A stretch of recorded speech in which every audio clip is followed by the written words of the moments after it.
Hi there, this is Mr. Derived, your physics teacher, and today we'll be looking at mathematics in ordinary level physics and part 6, and we'll be talking about conversion of units. Very important topic in physics. That's why if you're going to Form 1, you're doing conversion of units, Form 3, conversion of units, and also in lower set, that's grade 11, you also have to start with conversion of units. It's so important because every physics depends on physical quantities, and a physical quantity is a product of a number plus a unit. So you need to understand this unit. If you don't understand them, then we don't have anything to talk about in physics. So how do we convert? So there's no exam that you're going to see without having units or without having physical quantities. If you don't have units, it means that there are no physical quantities. And physics is about physical quantities. So how do we convert them? Because converting of them is one of the skills you need so that you can have an A grade in physics or have a good pass in physics. How do we convert this? In other classes, they've been taking how to use the mathematical method of making one x and then you do cross multiplication and then you have the answer. But many students find it difficult to understand and to convert these units. I want to do this simple method. I don't know, but it might be easier, I might not. But it depends on how you see it. And so the first thing is that you have to first identify. So for example, we have an example here.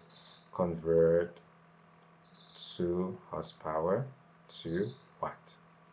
Now, convert means change from horsepower to watt. That's it. So it means that you have to identify first which one is bigger and which one is smaller. From the bigger unit shows that horsepower is big and watt is small. How do I know it? How do I know it? I have to know my table of units. So you have to know your table of units. You have to know them. It's something you need to put in your head for centimeters, masses, because if you look here, this one is power, this one is in meters, this in mass, this is mass. If you look here, this is time, this is pressure, this is pressure, and this is, you have also energy. Yeah. So now if you look at all these units you have, the one that starts with 1, like 1 horsepower, is a bigger unit, and this one is the one. This other one is a smaller unit. In most of the cases, so 1 kilometer, this one is bigger, very smaller. 1 meter, bigger, small, bigger, small. It will be now in this case, it will be bigger. This is small, bigger, small, right? So you see, these are bigger units. So for me to come from one unit to another, you have to know the bigger to small or small to big. Now this one is from, what do you say? It is from big to small. And what does it mean? If I say there's 1 horsepower, 1 horsepower is equal to 746 watt. What does it tell me? It tells me that inside 1 horsepower, you have 746. So if you have 2, it means that this is 1 horsepower and a horsepower, and this is another 1 horsepower. So it means that inside this one I have 746 watt. Inside this one I have 746 watt. So that's what it means. So it means that if I have 2 horsepower, now will be is 1 horsepower plus 1 horsepower, which gives you 746 watt plus 746 watt. So that's the meaning. And you see that your answer will give you 1492 watts. That will give you your answer. So, how do I also do it? See, another method I do is, okay, if I say 1 horsepower is equal to 746 watt. Now 2 horsepower will be 2 times So you always take the value 2 times the value of 1 horsepower, which is 746 watt. I have the same answer. So 902 watt, 1492 watt, 1492 watt. So when you're converting from a bigger unit to a smaller one, you multiply. You do what? You multiply. Take note. You multiply. But when you move from a smaller unit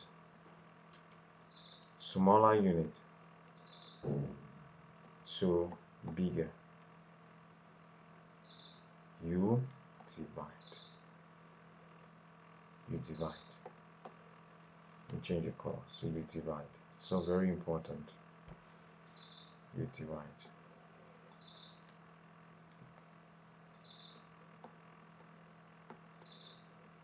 You divide. So let's look at other examples, right? Okay. Now, look at other examples. If you look at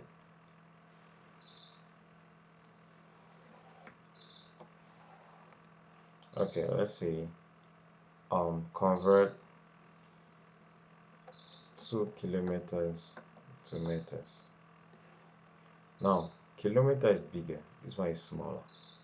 So now, you know 1 kilometer is 1,000 meters.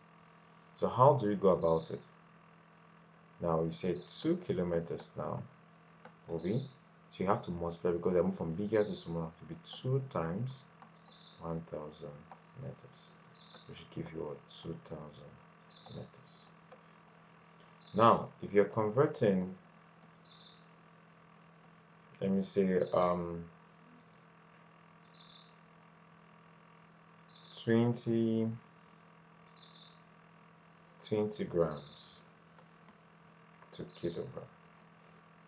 Now, this man now, gram, that you're moving out from a smaller to bigger. Then from smaller to bigger. So how do you know? So what do we do now? As I said, we divide. So you have 1 kilogram is equal to what? 1,000 gram. Now, 20 gram will be equal to how many kilogram? Will be 20 divided by 1,000 kilogram. So your answer that will give you this one. This cancels this. It will be 0.002 kilogram. So that's it. So you divide. Now, let's look at another example. Convert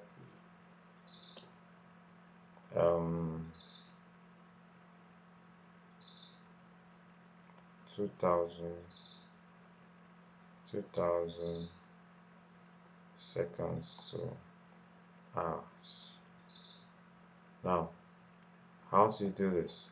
You have to convert. So 1 hour is equal to 3,600 seconds. And now I'm moving from what? A small to big. So I have to do what? I have to divide. So what will I do? I'll have to do 2,000 seconds will be equal to 2,000 over 3,600.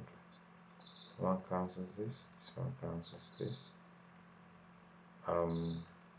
4 here, 5. 4 here, 9 hours. So your answer will be 4 or 9 hours. So that's your answer. Now, if you look at another one, another problem. So you convert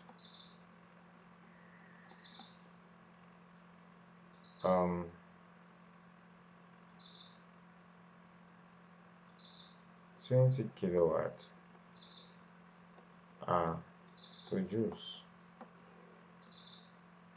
Now, you have to know 1 kilowatt is 3.6 times 10 to the 6th joules. So I'm moving from what? A bigger to a smaller.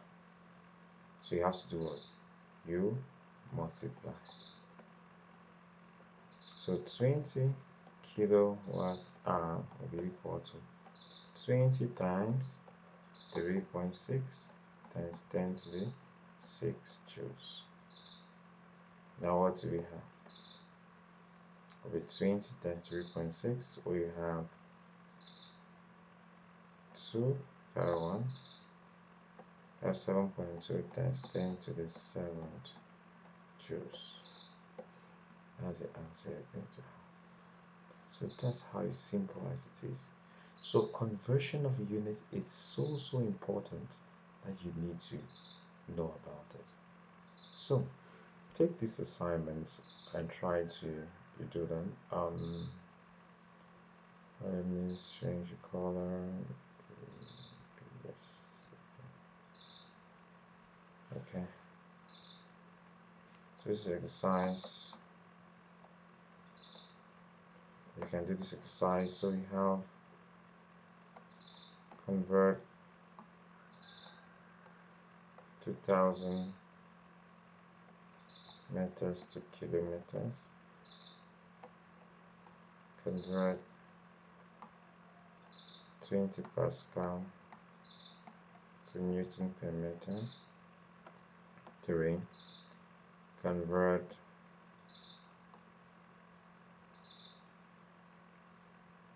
2 kilowatt hour to joules. Convert 100 centigram to grams. Yeah, and you can convert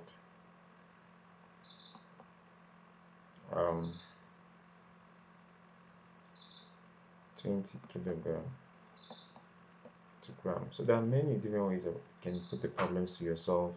There are many you can do different problems to yourself and then see how you can solve them, and you can check out to see how whether you really know how to do it or not. And if you can't, if you want me to confirm your answers, you can check out the description below.